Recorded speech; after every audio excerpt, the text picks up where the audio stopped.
Salut à tous, c'est Gitaku et bienvenue dans ce nouveau série en série. Aujourd'hui, on va parler d'énigmes, on va parler d'horreur, on va parler de gore, on va parler des années 1800, on va parler de Irregular, une nouvelle série, première saison actuellement. Alors, de quoi ça parle?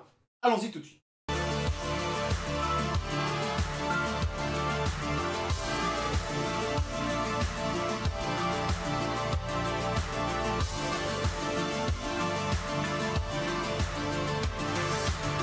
The Irregular ou Les Irréguliers de Baker Street, son nom en français. Mais qu'est-ce que c'est que cette histoire? C'est une histoire qui se passe dans les années 1800.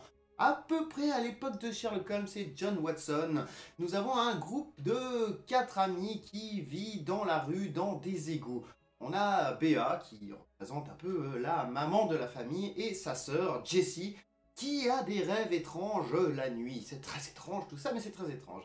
On a aussi Billy, un peu le costaud de la bande qui cherche la merde et qui est un peu là pour les protéger. Et on finira avec Spike, bien sûr, qui lui est un petit peu le comique du groupe, le beau parleur, le tchatcheur qui va arranger aussi quelques petites affaires.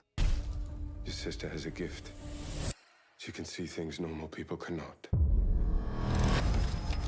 Vu le casting, nous sommes très clairement dans une série qui n'est pas du tout historique. Nous sommes pas du tout dans l'histoire, non, absolument pas. Nous avons juste de magnifiques décors, des costumes et une ambiance qui nous plonge dans les années 1800. Mais nous sommes tout à fait dans la science-fiction, car nos 4 amis vont être recrutés par le Dr Watson, le cher ami de Sherlock Holmes, bien sûr, pour enquêter sur des événements étranges. John Watson. He knows much more than what he's telling us.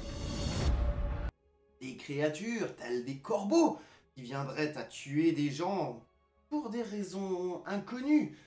Des membres qui disparaissent sur des gens dans la rue qui pourtant semblent n'avoir jamais disparu. Ou carrément quelques personnes se faisant voler leurs dents, toutes leurs dents, pendant la nuit. Mais c'est incroyable!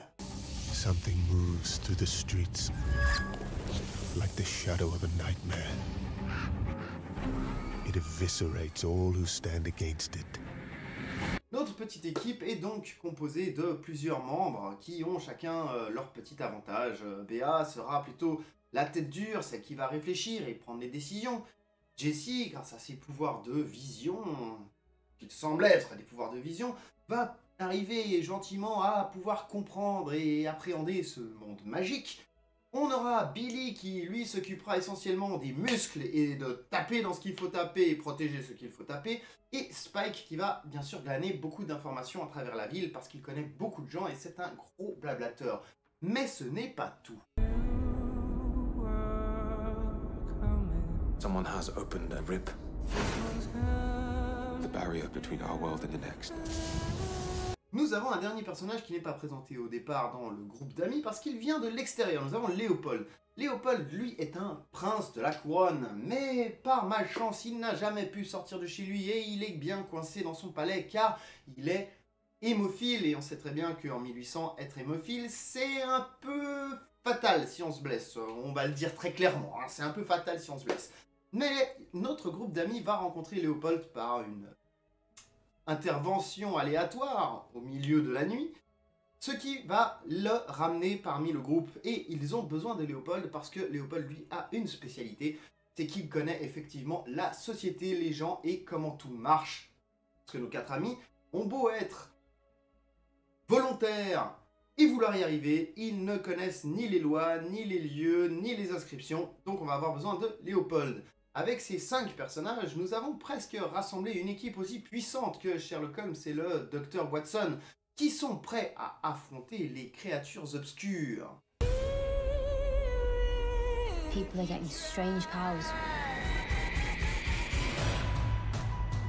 Ils devront donc lutter contre la faille. Comme dans Stranger Things, une faille quelque part s'est ouverte. Quelqu'un l'a ouverte et elle est ouverte, mais on ne sait pas où, bien sûr, dans un coin bien caché de la ville. Et nos 5 amis, à travers leurs enquêtes, vont tenter de se rapprocher de cette faille de façon à pouvoir la refermer. Tout en sachant que refermer la faille ne peut être fait que par Jessie et que ça risque de lui coûter la vie. Il va falloir donc trouver d'autres informations pour tenter de faire ceci sans que personne ne perde la vie. So long as we can fight, we fight. So if we don't find the rip and close it, we're doomed. Pourquoi c'est intéressant de la regarder, dites-moi? Bah, déjà pour les sujets que je vous ai énumérés, mais surtout parce que, comme je le dis, tout le monde est crédible dans cette série. C'est assez intéressant de voir comment tout le monde est crédible. Vous avez bien sûr les costumes, les grimages, les décors, les ambiances et la musique qui vont vous faire plonger dans l'univers de cette série, parce que c'est vrai que la façon de réaliser cette série et comment elle est tournée m'interpelle et m'a gardé croché dessus, j'avais envie de savoir. On a bien sûr toujours un thème principal avec une intrigue principale et des sous-intrigues. On a quelques raccourcis de sous-intrigues, de vas-y que je te pousse, faut qu'on finisse l'épisode, je te donne ça comme solution. Genre, mais où se trouve l'ennemi? Juste là, ah oui. Enfin bon, des trucs du genre, tu vois. Mais sinon, c'est vraiment la façon dans laquelle c'est tourné, les plans de vue, les effets, et cette intrigue derrière qui colle en fait du début à la fin. Il n'y a aucun moment où on se dit putain, ils m'ont perdu ou quoi que ce soit, mais c'est quoi ce délire? Non, puis en plus on essaye d'enquêter soi-même. Bien sûr, au fur et à mesure, on a un grand cercle de possibles qui se raccourcit, qui se raccourcit, qui se raccourcit. Mais même sur la fin, on est surpris.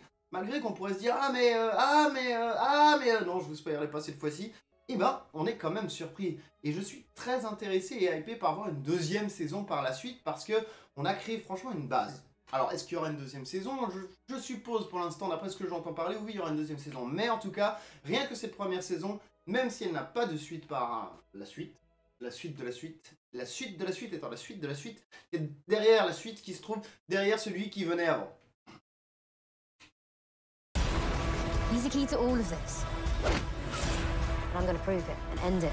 Donc même si on n'a pas de prolongement à cette histoire, sachez que cette histoire est complète. En une saison, vous avez une histoire complète, une résolution, une création d'amitié, des rencontres, et c'est terminé. On peut très bien terminer là. On peut imaginer bien sûr une suite, ce serait bien. Mais l'histoire se termine là. Donc moi, je vous conseille absolument de regarder The Irregular, ou Les Irréguliers de Baker Street. En français, il faut toujours mettre un truc à rallonge, expliquer ce qui se passe derrière. C'est chier, mais merde. I don't want this. Jesse! This is just the beginning. Et voilà, c'est la fin de la vidéo. Alors n'oublie pas de t'abonner, de partager, de liker. Sur ma chaîne, tu peux trouver du rétro gaming, des critiques de séries, des critiques de films. Si t'as rien à voir, passe chez moi. Il y a même d'autres trucs un peu complètement foufou barjo. Et puis, c'était cool. Ah oui, j'oublie un truc. Fais-toi plaisir. En quoi? Comment ça, fais-toi plaisir? Mais en faisant tout, en allant manger dehors, parce que les restaurants sont ouverts, enfin les terrasses tout du moins, ou alors en allant boire une bière, parce que les terrasses sont ouvertes, tout du moins, ou alors simplement en regardant des vidéos, ou en faisant des jeux vidéo, ou en regardant des séries aussi. Oui, tu le peux aussi, c'est vrai, mais fais-toi plaisir. C'était Gitaku, absolument pas en live, totalement différé.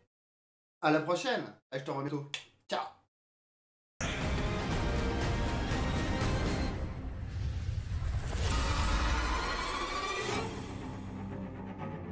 Child, things will get brighter. Now bring it down hard. Someday. What are you doing? Dance off, bro.